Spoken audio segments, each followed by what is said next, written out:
Hi, everybody. It's Lynn McTaggart again. We're here to work on COVID-19, which seems to be diminishing in certain parts of the world and not others. So welcome to our weekly live Facebook intention experiment. And this is the time where we all get together to intend together for amazing things. And that is a lowering of the virus, or a coming together and an overcoming of riots and lots of other things happening as a result of the Black Lives Matter protest. So this is your opportunity to join together with thousands of people around the globe and hold intentions together.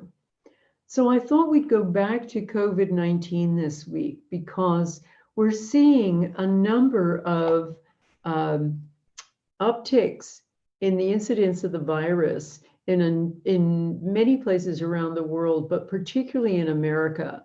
And my home country has a number of new cases, and they're predicting all kinds of dire numbers in terms of casualties. But places like Arizona and Texas and Florida and California in particular are really hard hit. So I wanted to focus on them and their intentions.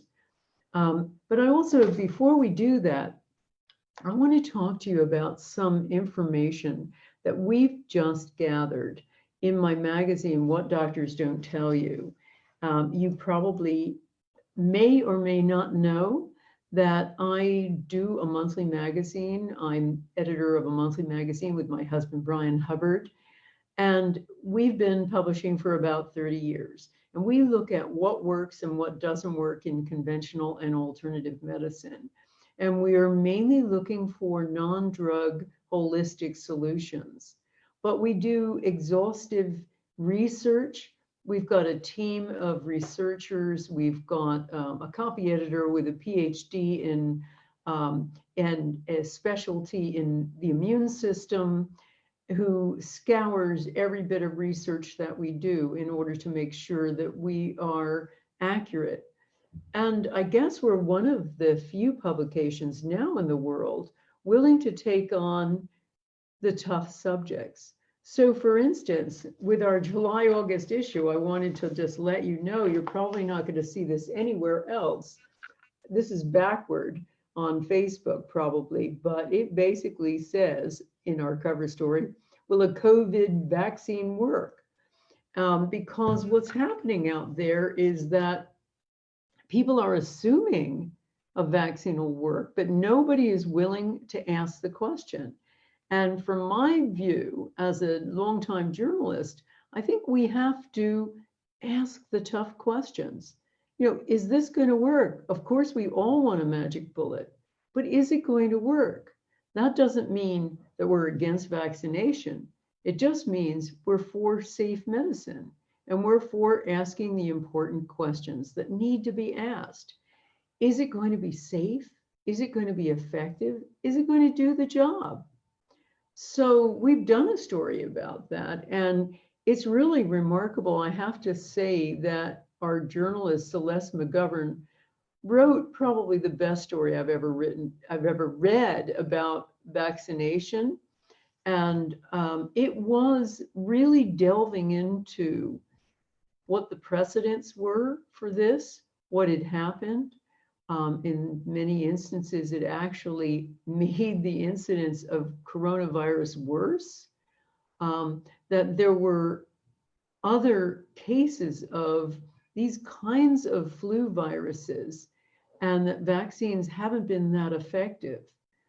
And there are other concerns that in the rush to get this out and create essentially a Frankenstein product using certain DNA and RNA, we may be causing problems.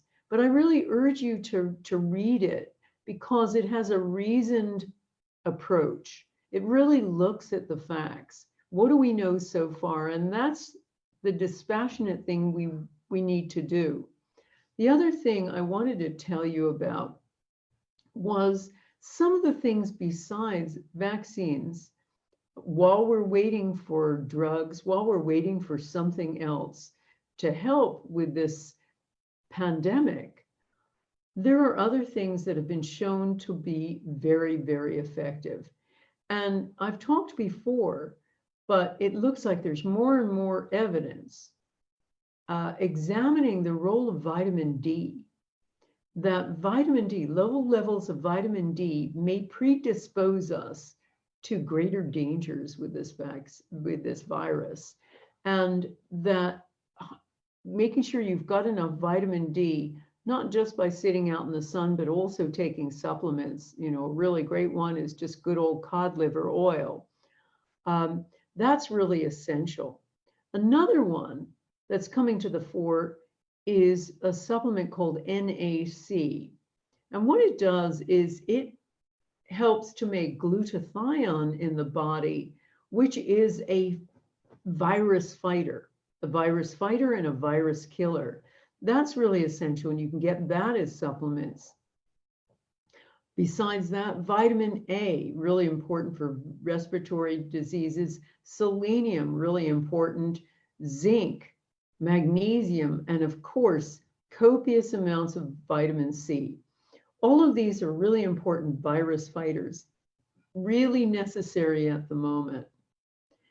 Now, there's another thing that's even more controversial that I want to talk to you about and suggest, once again, we covered it in this magazine, is what's going on with homeopaths.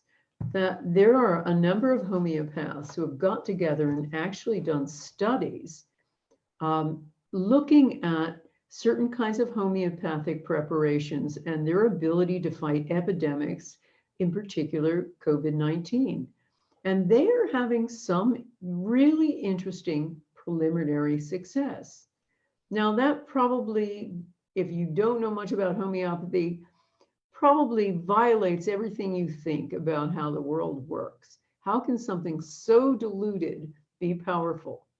Well, we report on a story of someone who was a doctor, a skeptical doctor, ER doctor, so emergency room doctor, who came down with COVID-19 and was in such bad condition, he could barely walk from one side of the room to the other.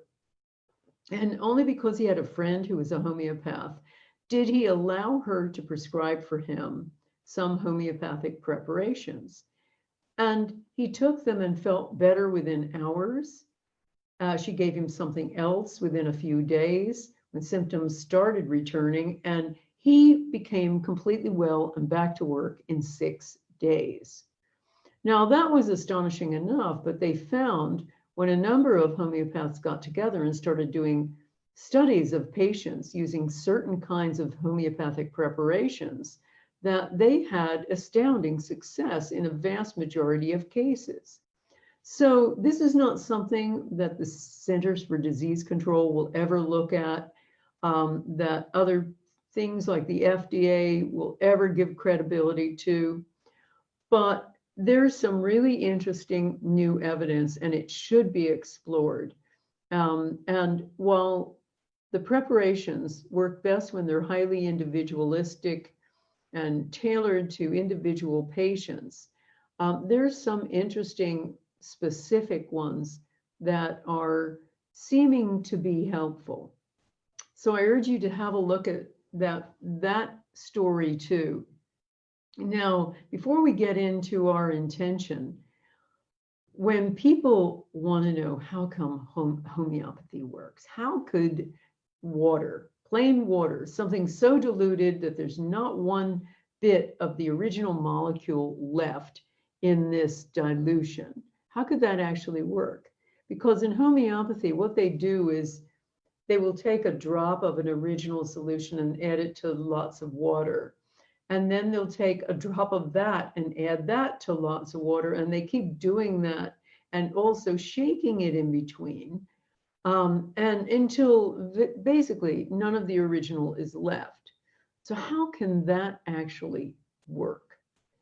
Well, there's some really good evidence that I reported on in my book, The Field, and elsewhere, showing that physicists, particularly the late Italian physicists from Milan, Giuliano Preparato and Dr. De Giudice, The two of them did a lot of work on water, and they found that it has really amazing properties, that essentially molecules of water polarize around charged particles. That means particles of something else, and essentially tape record its information, its frequencies. So water is like a tape recorder. So even if none of the original molecule itself remains there, its memory does, its information does, and it's essentially tape recorded in water. And a number of other scientists have demonstrated this. Most recently, the Nobel Prize winner, Dr. Luc Montagnier, who was the co-discoverer of the AIDS virus, has done a lot of work on water and found that it has extraordinary quantum properties to imprint information. So just because we don't understand how something works, according to the conventional laws that we're used to, doesn't mean that it doesn't work. What we have to look at, and this is what very good, progressive, forward-thinking scientists have always done, is not to say it can't work because of the laws we've always believed work.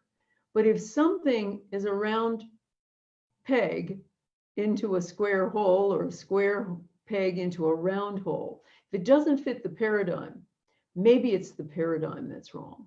And that's certainly the case. We know that from all of the latest information in quantum physics, that it could allow for something like homeopathy. So what's really important here for everything, but particularly in the case of fighting a new virus, is to allow the evidence to speak for itself. And if it busts our paradigm, so be it. The paradigm needs to change. The other thing I want to emphasize always is that science is just a story. You know, we believe science is a finite truth, but the scientific story is something that is continually rewritten. Every so often, new discoveries rewrite the chapters that have come before. So the story is never completed. It's only added to, refined, and edited. So we're in the process of a major editing. We are changing much of what we understood about the nature of the world. Any good quantum physicist realizes that time is not an arrow. Time is not what we thought it was, a forward-going arrow. Time is much more like one big smeared out now. And we also understand that a lot of big things in our sticks and stone world operate according to quantum properties. Not just the world of the small, but the world of the large operates like that too. So what's really important with all of science is to keep an open mind and to allow for new paradigms to come through. And so this encouraging information about something as weird as homeopathy suggests that we all open our minds to new possibilities for healing, and that maybe an outlandish idea like that holds the key. So for our intention today, I want us to concentrate on those particular areas that are suffering with a higher incidence of coronavirus. So in particular, Texas, Florida, Arizona, and California. So I'd like us to hold a specific intention. Our intention is that cases of coronavirus in Texas, Florida, Arizona, and California be immediately, permanently, and completely curtailed by at least 25% or more, with no more fatalities, so that rapid transmission drastically declines.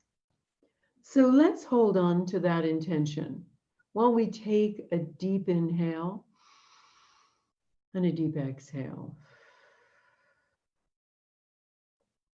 And a deep inhale and a deep exhale. A deep inhale and a deep exhale. Let's hold this intention. Our intention is that cases of coronavirus in Texas, Florida, Arizona, and California be immediately, permanently, and completely curtailed by at least 25% or more, with no more fatalities, so that rapid transmission drastically declines. So bring that down to your heart. Hold it there for a moment while you envision all of those areas of America noting rapid decline in transmission, rapid decline in the number of deaths and cases, people suddenly realizing that the virus has been overcome, being able to come out of lockdown again, being safe. So hold all of those visualizations for healthy, happy populations in those areas. See those charts of the incidence of the virus dropping as you hold on to these words. And let's hold this together.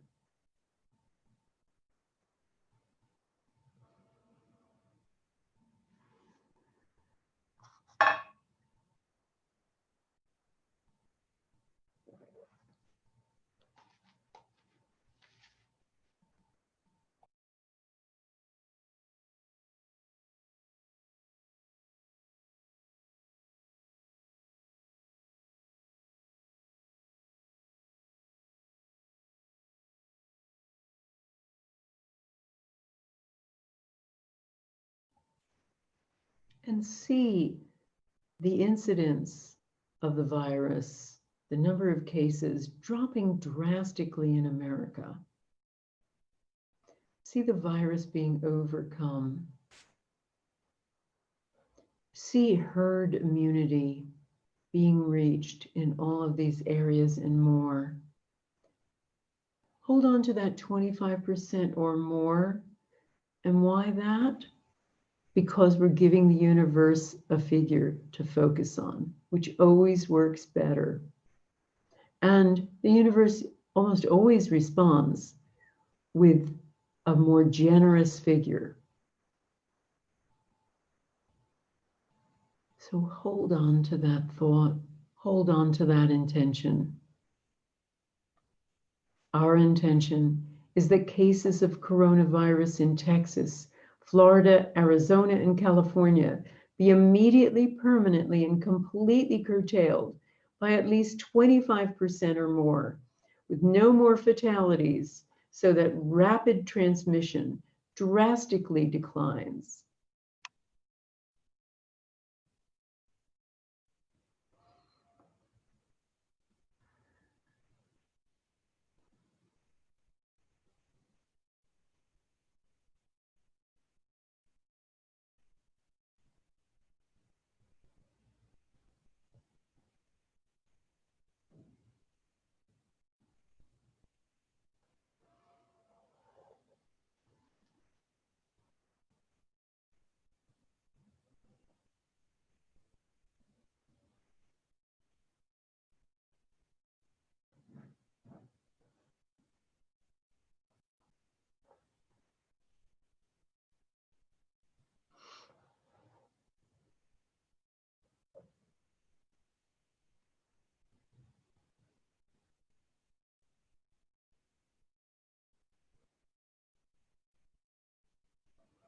Allow your visualizations to go where they will.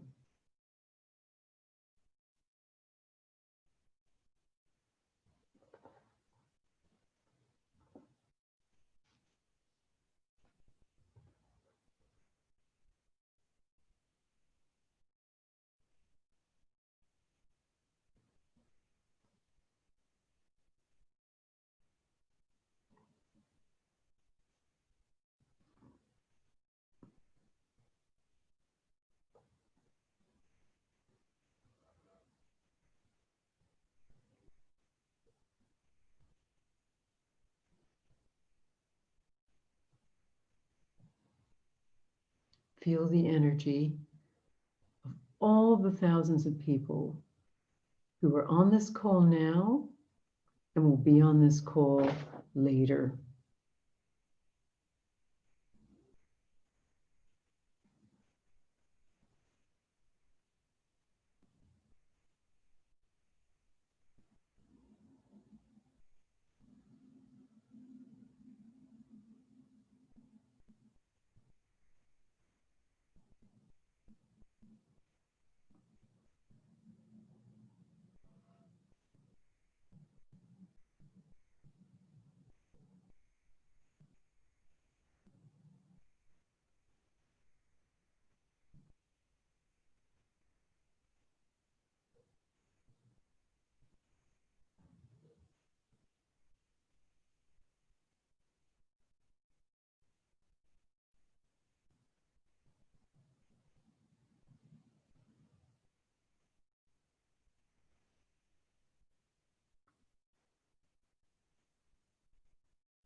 Feel the energy.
Our intention is that cases of coronavirus in Texas, Florida, Arizona, and California be immediately, permanently, and completely curtailed by at least 25% or more, with no more fatalities, so that rapid transmission drastically declines.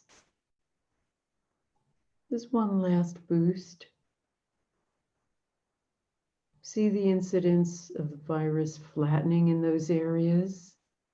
See the people being encouraged to go out, lockdown being lifted once again, and people staying safe.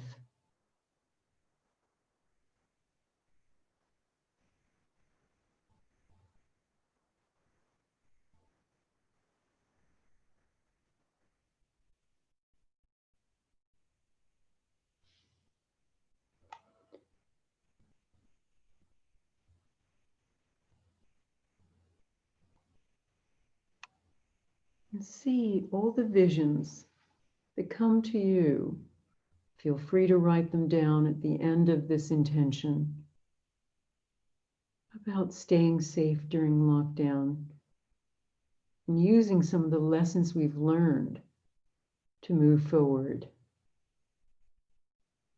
And now, in your own time, let go of that intention, trust the process, and when you feel ready, come back onto this webcast.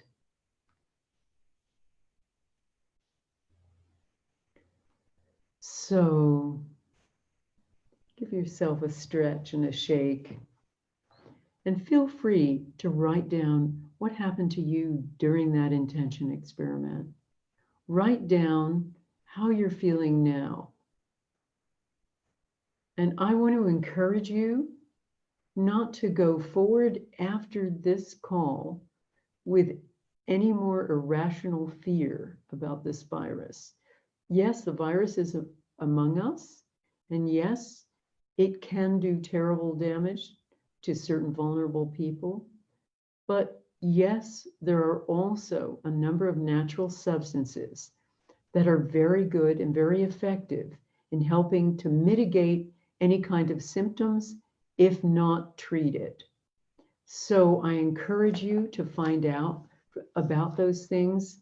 If you want to know more in an intelligent and dispassionate way about the vaccine and the potential benefits or risks, some of the potential areas of concern, please do check out our July-August issue of What Doctors Don't Tell You. And if you even want to go into homeopathy and see what kinds of results it's getting, I encourage you also to look at the July-August issue.